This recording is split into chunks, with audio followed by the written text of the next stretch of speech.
नमस्कार दोस्तों, स्वागत है आपका अपने डेली अपडेट्स यूट्यूब चैनल पर। हम बात करेंगे तमाम भर्तियों के बारे में जो संबंध है तमाम परीक्षाओं को लेकर, इसके साथ ही और भी तमाम भर्तियों की लेटेस्ट अपडेट लेकर। तो जल्दी से वीडियो को लाइक कर दें, साथ ही शेयर और सब्सक्राइब भी कर दें, जिससे कि आपको इसी प्रकार सटीक जानकारियाँ प्राप्त होती रहें। तो हम आज बात कर लेते हैं पहली खबर आरआरबी एनटीपीसी के बारे में। जैसा कि आप सभी को पता है कि आरआरबी एनटीपीसी का रिजल्ट 5-6 दिन पहले आया था और तब से विद्यार्थी मांग कर रहे थे कि इस पेपर को कैंसिल करके दोबारा या तो पेपर लिया जाए, नहीं तो दोबारा रिजल्ट जारी कर दिया जाए। लेकिन विद्यार्थियों ने 40 लाख लोगों ने ट्विटर पर एक ट्विटर अभियान चलाया, लेकिन सरकार कुछ भी उसको कोई फ़र्क नहीं पड़ा। उसने क्या किया कि उनकी भावनाओं को आहत करते हुए कल ही इन्होंने जो सीबीटी 2 आरआरबी एनटीपीसी का जो सेकंड फेज़ था उसका कैलेंडर जारी कर दिया और बता दिया कि ये पेपर जो होगा ये आपका इस डेट से इस डेट को पेपर होने वाला है। विद्यार्थियों ने बहुत रोष प्रकट किया और उन्होंने सरकार से गुहार लगाई है कि आप रिजल्ट को फिर से जारी करिए और फिर एक सीट के लिए एक व्यक्ति को ही चुनाव करिए, क्योंकि लास्ट में सीटें सभी बच जाएंगी। तो आप ये गलत क्यों कर रहे हैं? जो नोटिफिकेशन में था वही आप करिए। लेकिन सरकार नहीं मान रही है। ऊपर से आरआरबी एनटीपीसी ग्रुप डी का जो पेपर होने वाला था उसमें भी सरकार ने खेला कर दिया।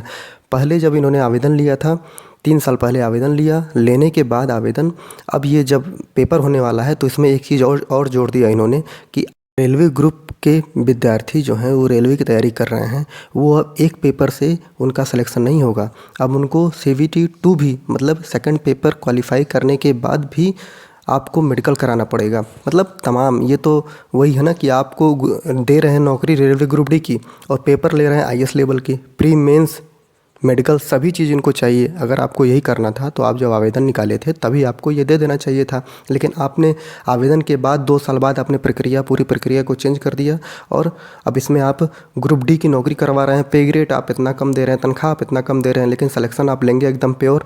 इसको खींच रहे हैं आप किसी भी तरह कि आपका 2024 आए, 2024 में तक आपको रेलवे में कोई नौकरी ना देनी पड़े और 2024 के चुनाव में आप एक अपनी उपलब्धि गिना सकें कि हमारी उपलब्धि है और हमने इतना इतना आरआरबी एनटीपीसी और आरआरसी रेलवे ग्रुप में मैंने नौकरी दी है। लेकिन जो कि गलत है। छात्र अब गुस्सा हो चुके हैं आपसे। अब चाहे यूपी गवर्नमेंट हो या सेंट्रल गवर्नमेंट हो, उनको विद्यार्थियों का कोई भी असर नहीं पड़ रहा है, क्योंकि उत्तर प्रदेश में भी आपने देखा था कि विद्यार्थियों ने अपनी बात मनवाने के लिए इलाहाबाद से लेके लखनऊ तक चक्का जाम कर दिया, यहाँ तक कि विधानसभा को हजरतगंज को घेर लिया।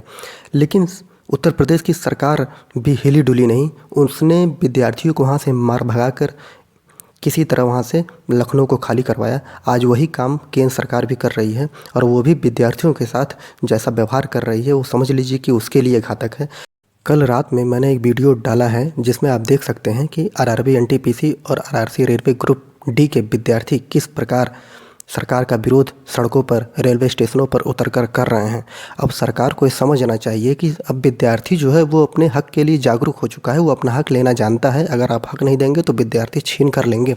लेकिन आपको हमेशा ये बात क्यों याद नहीं रहती है कि जो आप बोलते हैं कम से कम वो तो करिए, जो विज्ञापन में आपने निकाला है वो तो करिए। विद्यार्थी अपनी तरफ से कुछ मांग नहीं कर रहे हैं, वो बस यही चाहते हैं जो विज्ञापन में आपने निकाला था फॉर्म फिलअप करते समय कम से कम उतना तो विद्यार्थियों के लिए कर दिए, क्योंकि विद्यार्थी बहुत मेहनत से पढ़ाई करते हैं। अब आगे देखना होगा कि सरकार के द्वारा ये सब देखकर क्या कदम उठाया जा रहा है।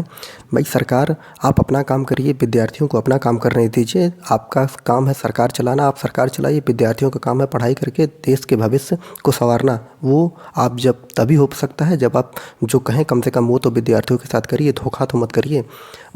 अगली खबर यूपी टीईटी के बारे में। जैसा कि आप सभी को पता है कि जब तक यूपी टीईटी का पेपर नहीं हुआ था तब तक विद्यार्थी मांग कर रहे थे कि इस पेपर को कैंसिल कर दिया जाए। अब पेपर हो चुका है तो भी ये पेपर कैंसिल कर दिया जाए, और उसकी कई सारी वजह हैं कि विद्यार्थी बोल रहे हैं कि ये पेपर कैंसिल कर दिया जाए। जैसा कि आपने देखा कि प्राइमरी स्तर का जो पेपर आया था वो 2017 के पेपर से उठाकर कम से कम 100 क्वेश्चन को उठाकर उन्होंने वैसे ही रख दिया 2022 के टेट में।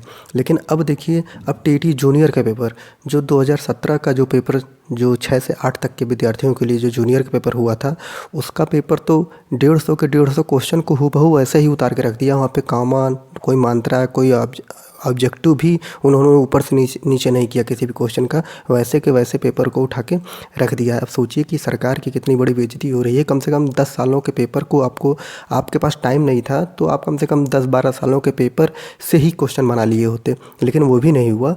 ये पूरा 2017 का ही पेपर कॉपी करके जूनियर में भी इन्होंने दे दिया। और इसी गुस्से में विद्यार्थियों ने जो है वो इनका पुतला फूंका और पुतला फूंकने के बाद पेपर को भी जलाया और सोशल मीडिया पर जमकर ट्रोल किया जा रहा है सरकार को। अब देखते हैं कि आगे क्या होता है। अब ये मामला जो है हमारे मुख्यमंत्री योगी आदित्यनाथ जी तक पहुंच चुका है। देखते हैं आगे। यूपी टेट का जो मामला है वो योगी जी तक पहुंच चुका है। अब देखते हैं योगी जी इसमें कदम क्या उठाते हैं। पता नहीं कैसे इनके अधिकारी हैं अगल बगल जो इतना हंगामा होने की खबर भी इनके तक नहीं पहुंच पाती है। जब ये विधायक और सांसद होते हैं तो हर छोटी से छोटी चीज़ पहुंच जाती है, और जब ये ऐसे पद पर पहुंच जाते हैं जहां पे कुछ कर सकते हैं विद्यार्थियों के लिए, समाज के लिए, वहां तक इनकी आवाज़ पहुँच नहीं पाती है। अब देखते हैं कि क्या किया जा रहा है योगी जी के द्वारा विद्यार्थियों के लिए। जैसा कि आप स्क्रीन पर देख रहे हैं कि टीईटी की उत्तर कुंजी जो है 27 जनवरी को जारी कर दी जाएगी। अब ये आपत्तियां जो होंगी वो 1 फरवरी तक आपत्तियां ली जाएंगी और 23 फरवरी को विशेषज्ञों की समिति की एक रिपोर्ट के आधार पर संशोधित उत्तरमाला जो होगी वो वेबसाइट पर जारी कर दी जाएगी। भैया आप उत्तरमाला कुंजी जारी करने के लिए आप विशेषज्ञ बुला रहे हैं, पेपर बनाने के लिए आप विशेषज्ञ बुला नहीं पाए, इसमें कौन सा विशेषज्ञ वाली बात है? आपने जो छापा था वही छाप के उसका आंसर दे दीजिए जो आप पिछली बार आंसर दिए थे। इसमें बवाल मचाने की क्या ज़रूरत है? अब आप जल्दी से जल्दी सोचेंगे कि इसका परिणाम घोषित कर दिया जाए, बवाल ख़त्म हो जाए, लेकिन ऐसे विद्यार्थी छोड़ने वाले नहीं हैं आपको। ऐसे ही गलतियां करते रहेंगे, गलती करें आप, भुगतें विद्यार्थी, तो अब भुगतना आपको पड़ेगा। विद्यार्थी आपको भुगताएंगे अच्छे से। 25 फरवरी तक इन्होंने जल्दीबाजी में बोल दिया है कि रिजल्ट जारी कर देंगे, लेकिन ऐसा होने नहीं देंगे विद्यार्थी। देखते हैं क्या होता है, लेकिन अब विद्यार्थी इसको कोर्ट ले जाने के मूड में आ चुके हैं। देखते हैं आगे। जैसा कि विद्यार्थी सुप्रीम कोर्ट जाने की बात बोल रहे हैं और बोल रहे हैं कि सुप्रीम कोर्ट का एक आदेश ही है पुराना, जिसमें बोला गया था सुप्रीम कोर्ट के द्वारा कि एक परीक्षा के पेपर को लेकर था कि किसी भी परीक्षा में 40% से ज़्यादा प्रश्न रिपीट नहीं हो सकते हैं।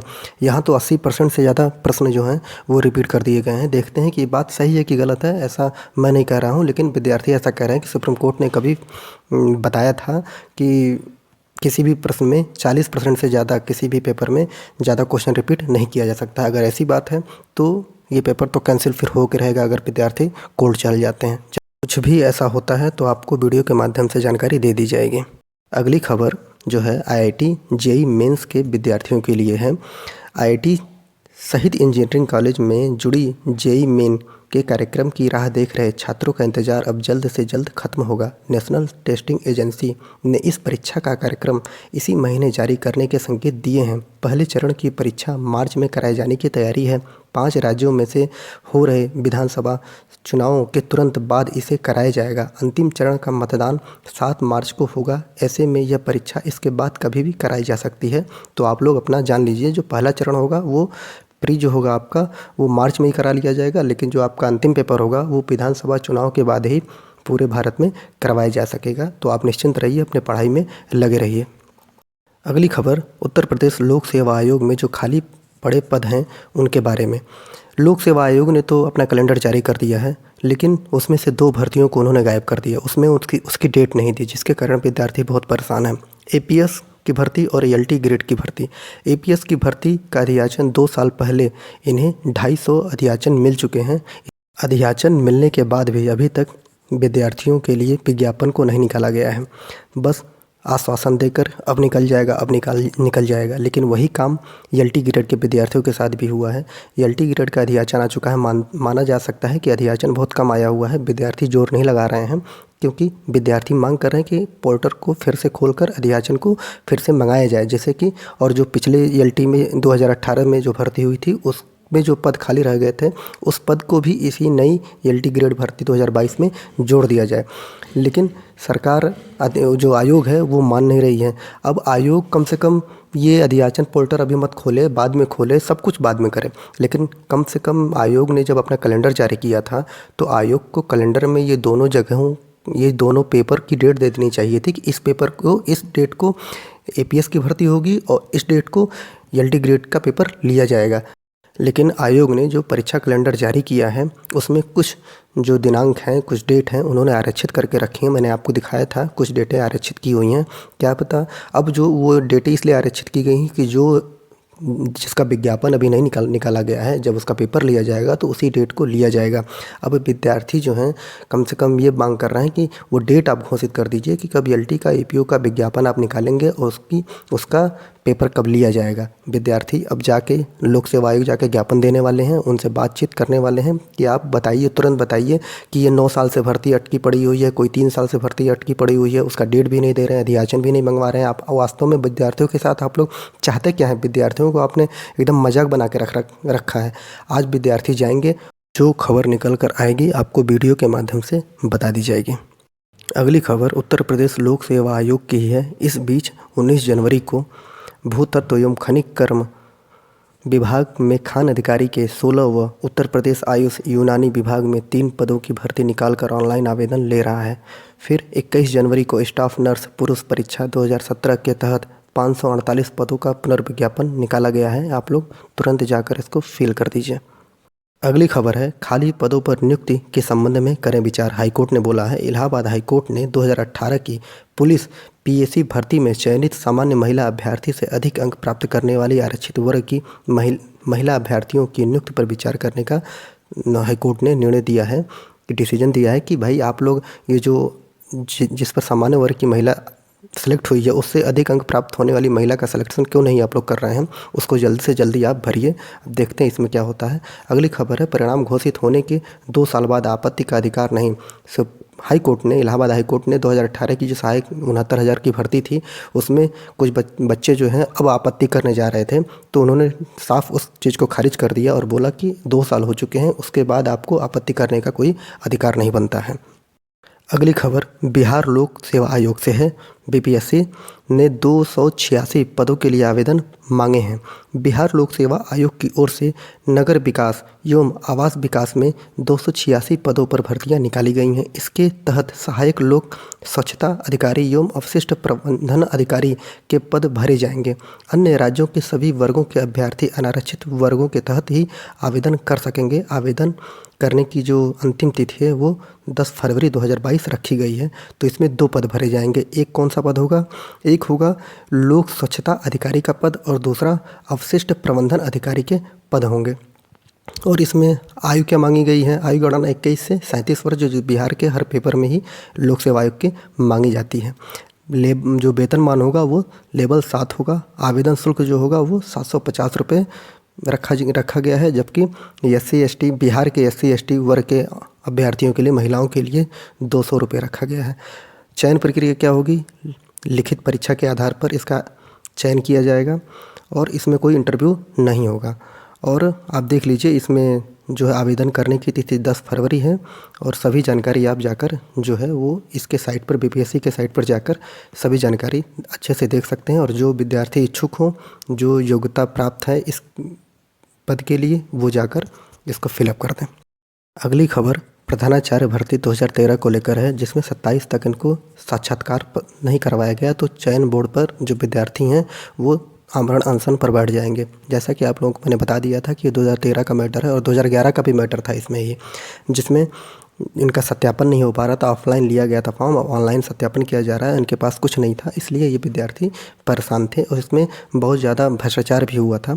तो अब हाईकोर्ट का सीधे निर्णय है कि 31 जनवरी तक किसी भी तरह इस प्रक्रिया को पूरी कर लेनी चाहिए, ये भर्ती पूरी हो जानी चाहिए। जिसके लिए 27 तक साक्षात्कार रखा गया था कि विद्यार्थी 27 तक साक्षात्कार देंगे और 31 तक इनकी नियुक्ति प्रक्रिया पूरी हो जाएगी, लेकिन ऐसा दिख नहीं रहा है। अगर 27 तक साक्षात्कार नहीं होता है तो ये जो विद्यार्थी आमरण अनशन पर बढ़ जाएंगे। अगली खबर यूपी टीजीटी पीजीटी को लेकर, इसमें कुछ भी काम नहीं चल रहा है। आप ये मानिए कि यूपी टीजीटी अभी ठंडे बस्ते में पड़ा हुआ है। जो उन्होंने बोला था 15 जनवरी के बाद सब बच्चों को बहकावा था। अगर बात विद्यार्थी जाएंगे और मिलेंगे, अगर बात मान लेते हैं सही है, नहीं तो अब तो ये चुनाव आयोग के ऊपर ही सब कुछ ठेल रहे हैं। बात कर लेते हैं एडेड जूनियर स्कूल के बारे में। एडेड जूनियर में बताया गया था कि अब पेपर आपका कभी भी, रिजल्ट आपका कभी भी आ सकता है, क्योंकि सभी एजेंसियां जो थी, पीएनपी, पूरे अधिकारी कर्मचारी सभी यूपी टेट का पेपर कराने में लगे हुए थे, लेकिन अब वो ख़त्म हो चुका है। अब पूरी तैयारी आपकी एडेड जूनियर हाई स्कूल में लगाई जा रही है। ये कभी भी रिजल्ट आपका आ सकता है, आप लोग बस रिजल्ट का इंतज़ार करते रहिए, कभी भी आ जाएगा। बात कर लेते लेखपाल के बारे में। तो लेखपाल भर्ती को लेकर जैसा कि अभी विद्यार्थी परेशान है कि इनकी साइट ही नहीं चल रही है। अब साइट नहीं चलेगी तो इनका जो है फॉर्म नहीं फिलअप होगा। अब विद्यार्थी परेशान है कि जब फॉर्म ही फिलअप नहीं होगा तो क्या होगा। तो आप जल्दी से जल्दी आप रात में या कभी देखते रहिए, आप अपना पहले फॉर्म फिलअप करिए। फॉर्म फिलअप करने के बाद विद्यार्थी ये परेशान है कि कम से कम ये तो बता दिया जाए कि कट ऑफ क्या होगा। जैसे एनटीपीसी और ग्रुप डी में ये सब अपने मन से करते जा रहे हैं, कहीं ये भी ऐसा ना कर दें कि 90 वालों को, 95 वाले परसेंटाइज वालों को हम लेखपाल बनाएंगे।